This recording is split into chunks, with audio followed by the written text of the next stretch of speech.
What if the strongest man in history was also the most cursed? Born from thunder, yet hunted by divine wrath, Heracles crushed serpents in his crib, battled monsters no blade could pierce, and carried the weight of the world on his shoulders.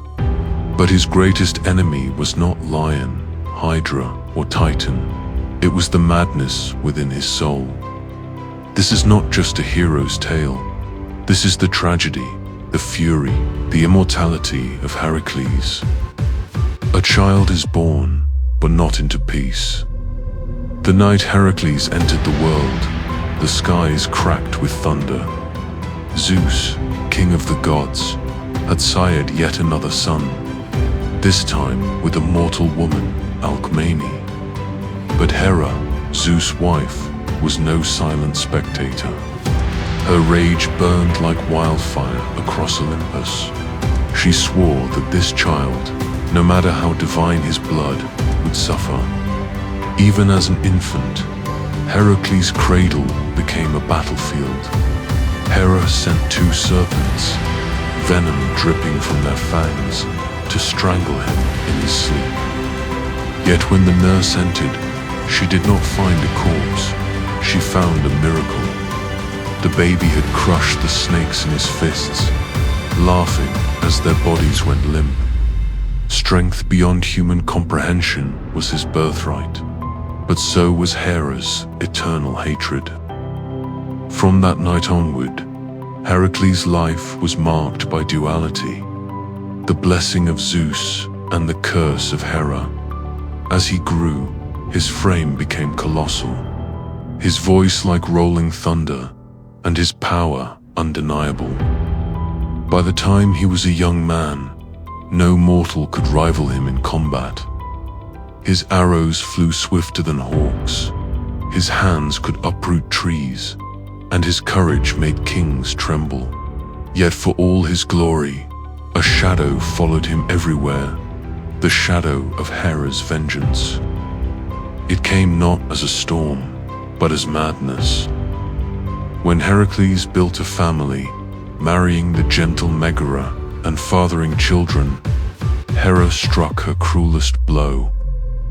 One night, as fire crackled in the heart and his children played, she poisoned his mind with visions. To Heracles' eyes, his loved ones became enemies, monsters wearing familiar faces. In a frenzy, blinded by divine madness, he slew them with his own hands. And when the haze lifted, when Hera's laughter echoed through the silence, he stood over the bodies of his wife and children, his hands dripping with their blood. No beast, no army, no god had defeated Heracles. He had defeated himself. Broken, shamed, he turned to the oracle at Delphi, desperate for redemption. There, Pythia spoke the sentence that would shape his destiny. He must serve King Eurystheus and endure a series of impossible trials. 12 labors, each designed to destroy him. If he survived, he would cleanse his soul. If he failed, his name would vanish into oblivion. And so, the strongest man who had ever lived stepped onto a path of pain, glory, and blood. Hera smiled, for though he had survived her serpents, though he had torn lions and lifted mountains, the cruelest labor still awaited him, the endless battle against his own cursed fate. Heracles' path to redemption began in blood. King Eurystheus, a coward who hid behind palace walls, commanded the hero to complete tasks no man could survive. The first, slay the Nemean Lion, a beast whose golden hide no blade could pierce. For weeks, Heracles hunted it through forests dark as death. His arrows shattered, his sword bent, until at last he cornered the monster in its cave. The ground shook with its roar, yet Heracles did not falter. With nothing but his arms, he strangled the beast, until life drained from its eyes. From its skin, he crafted his cloak, a mantle no weapon could pierce. From prey, he made armor. From blood, he forged legend. But Hera was not silent. For his second trial, he was sent against the Hydra of Lerna, a serpent of the swamps whose heads multiplied when severed. When Heracles cut one, two more emerged, snapping with venom. The stench of death filled the air. Only with the aid of his nephew, Iolaus, who burned the stumps with fire, did Heracles succeed. Yet Hera, furious at his triumph, sent a monstrous crab to claw at his heels. Heracles crushed it beneath his heel, and the gods set its shell among the stars as the constellation Cancer. Even victory was poisoned with her scorn. The third task demanded cunning, not brute force. The capture of the Cyrenian hind, a sacred deer of Artemis with golden antlers. To slay, it would bring the wrath of the virgin goddess, yet to fail meant disgrace. For a year he pursued it across rivers and mountains, never resting until he caught it at last. When Artemis confronted him, Heracles spoke with reverence. He did not seek to kill, only to obey. She allowed him to take the hind alive, but her warning was clear. Strength may bend the world, but it cannot break the will of the gods. 3 labors down, 9 yet remained. Already the name of Heracles spread like wildfire among mortals who sang of his triumphs. Yet in Olympus, Hera sharpened her vengeance, knowing that each victory only led him deeper into the snare of his fate.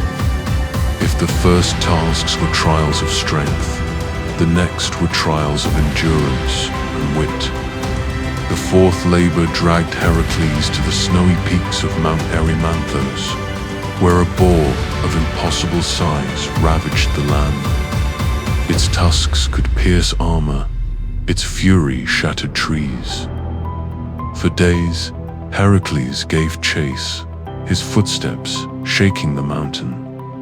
At last, in a blizzard, he drove the beast into a snowbank and bound it alive in chains.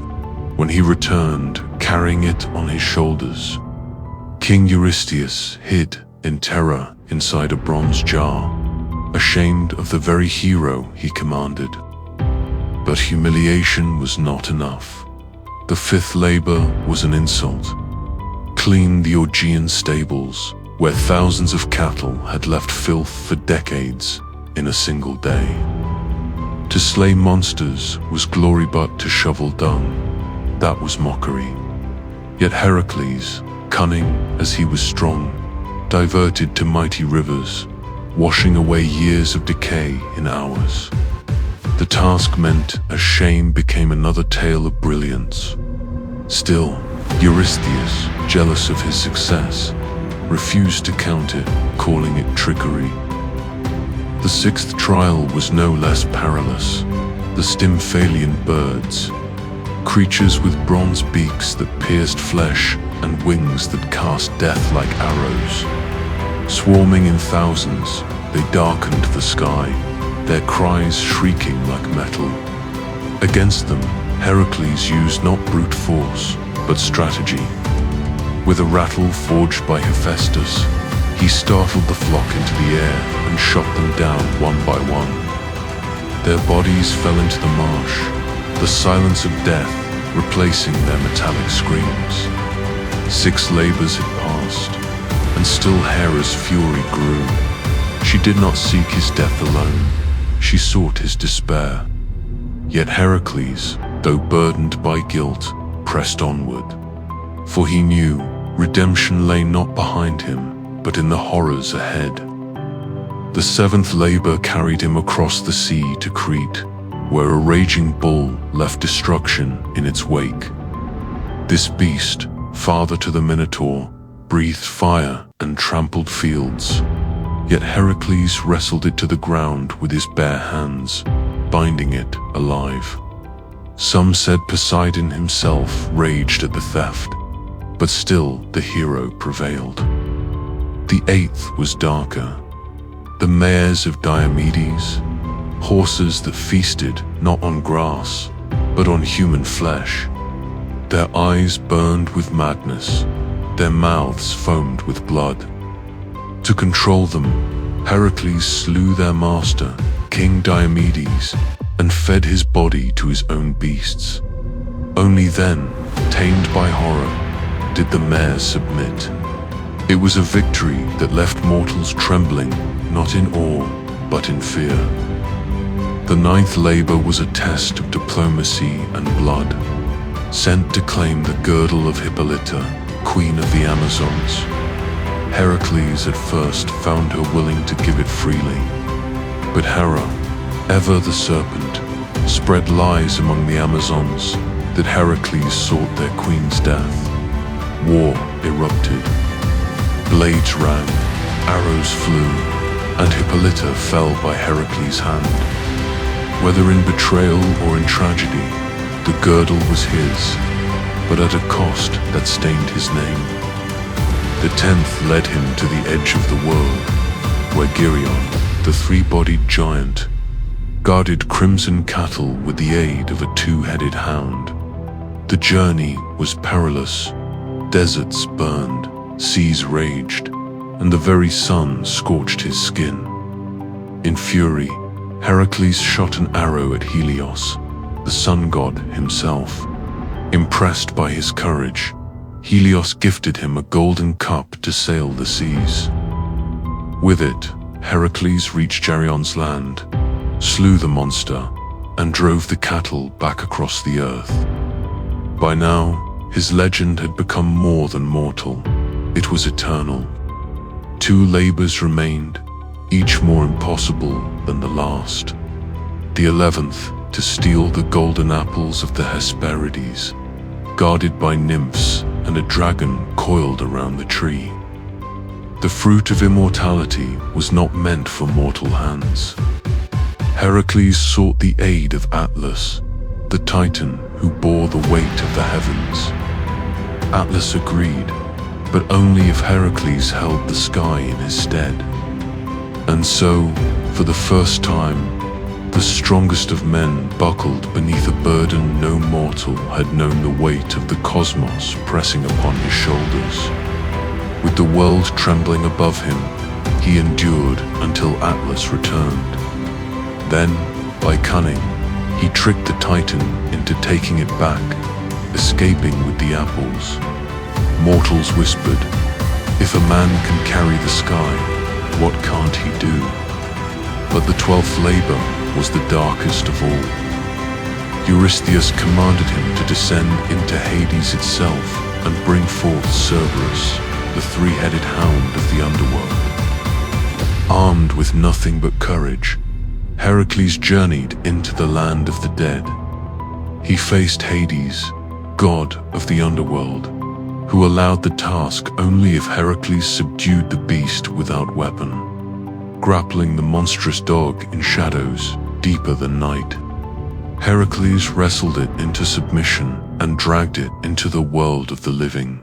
Even death could not deny him. His labors complete, Heracles' name echoed across Earth and Olympus alike. Yet his life did not end with the 12th trial. Long years passed, filled with battles, journeys, and fleeting moments of peace. The weight of time bent even the strongest shoulders, and the hero who once defied gods began to feel the burden of age. It was in these later years that fate dealt its cruelest blow.